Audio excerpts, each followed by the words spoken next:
Hello, welcome back to our channel Preston Educational Academy. Today we will continue with the lecture number 3 of Business Law and Ethics.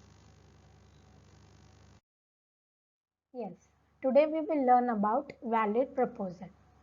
So let us see what is the definition of valid proposal. According to the Indian Contract Act 1872, proposal is defined in section 2 subsection A as when one person will signify to another person his willingness to do or not do something, means abstaining, with a view to obtain the assent of such person to such an act, is said to make a proposal or an offer. Means if here a person is expressing his views to the other person to do something or not to do something or stopping from doing something, and the other person who is giving an assent for such an act to do or not to do, so in that case it becomes a proposal.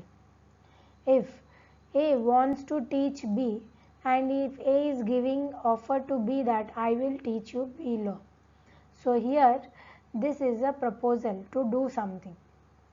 But whereas if A is asking B not to attend the college, so in that case that is abstaining from doing something or stopping from doing something.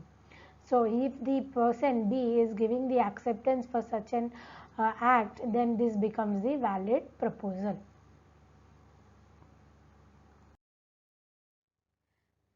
Features of a valid proposal.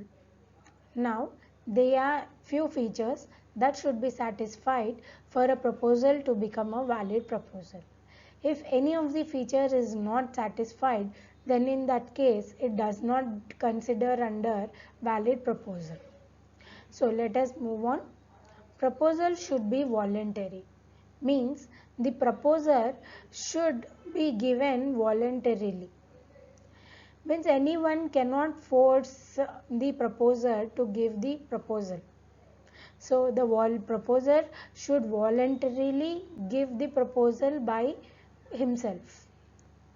It should be communicated. Means the proposal should be communicated either orally or in written. Without communicating the proposal, it cannot be considered as valid proposal. Means here, whenever the first party A is giving a proposal to B, it should be communicated. It can be either orally or through written, but there should be some communication of the proposal. If suppose A is willing to sell his car to B, now he has to give his proposal voluntarily and he have to communicate it with B for getting his acceptance. It should be made with willingness. Means the proposal should be free of the proposer, free will of the proposer. If the proposer is in dilemma, then it is not a valid proposal. Means if suppose A is willing to sell his car to B, so in that case A should be willing to give this proposal to B. If he is in dilemma, thinking, doubtful about selling his car and he is quite or still in thinking, doubt, then in that case it is not a valid proposal. The A should give it voluntarily, he should communicate it to B and he should give it through his willingness. Then, proposal can be positive or negative. Now, the proposal can be positive in case when the proposal expresses to do something or some task, but it is said to be negative when the proposal is about restraining to do something. Means here a positive proposal means it is the proposal that expresses to complete a task. If here A wants to give a proposal to B to marry her, So in this case, marrying becomes to complete a task, to do something. So here this becomes positive proposal. Whereas if A gives a proposal to B not to marry C, so here in this case A is restricting B to marry C. So restricting to do something becomes the negative proposal. Now it should obtain the assent of the promisee. Means it does not mean that if the proposer has made a proposal and the acceptor have to give his or her consent. If the acceptor is giving consent, it should be through his own will. Means here it is said that the promiser should get the assent, should get the consent, acceptance from the acceptor or promiser. If the promiser is not giving any acceptance, in that case that proposal cannot be decided to be final proposal or valid proposal. Suppose if A wants to sell his building to B,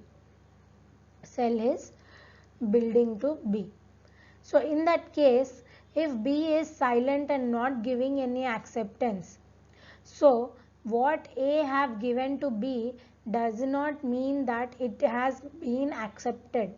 It does not mean that it has been a valid proposal. Whatever the consent B is giving to A, then only it becomes the valid proposal.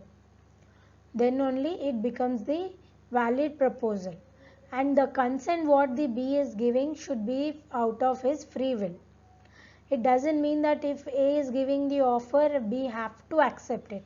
There is a possibility that B can reject the offer. So in that case, whatever acceptance is given by B should be on his own will, then only the proposal will become valid proposal. The proposal can be expressed or implied.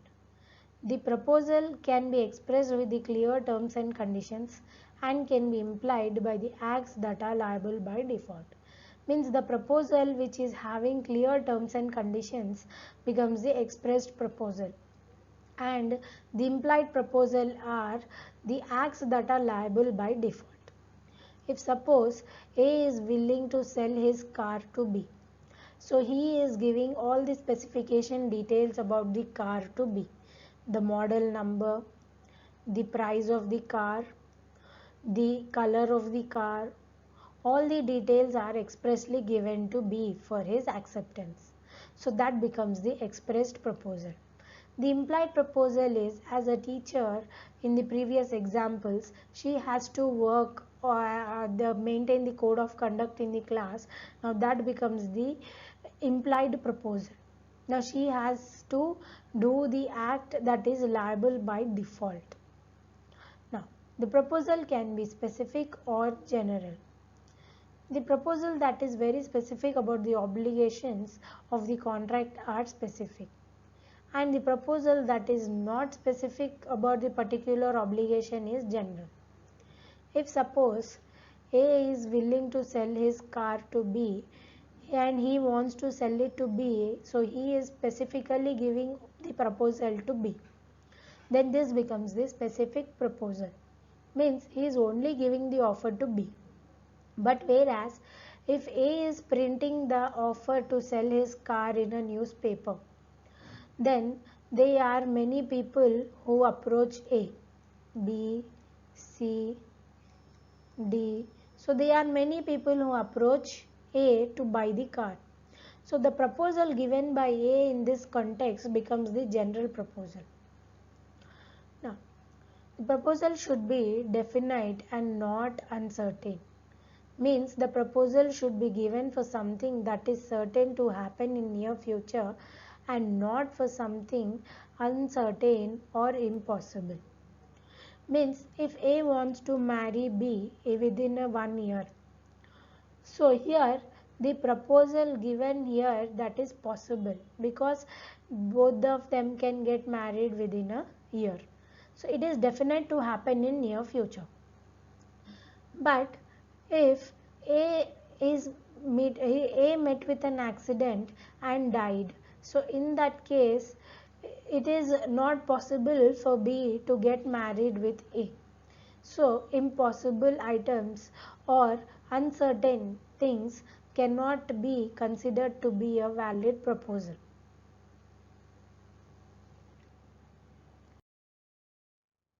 Proposal should have legal obligations, means the proposal should be for something lawful that can abide to enforceable by law. Means here the object that using which we are entering into the contract should be something lawful.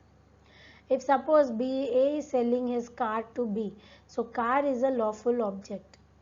So in that case, this has the legal obligations. But if A is selling guns to B, so guns are illegal objects or unlawful objects.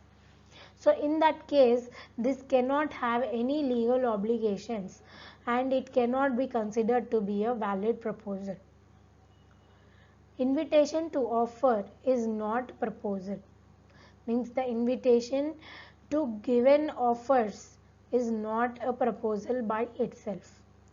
Means here, if A is calling the general public for auction, so in that case the invitation is given to general public to place their offers. In auction it happens that different prices are given, different offers are given by different people. So this is invitation to offer. General public will offer, and to offer that the auction is placed, and that is the invitation given to the general public. So in that case, calling for an auction doesn't become the proposal in itself, because the proposal to be valid proposal should get the acceptance clearly without any counter offer. But here the general people are coming and giving multiple counter offers for the item. Then in that case, this is not a valid proposal. So thus invitation to offer is not a valid proposal. So today we have learnt about the features of a valid proposal. So to get the concept clarity, please watch it again so that you can make your appropriate notes and get the concept clarity.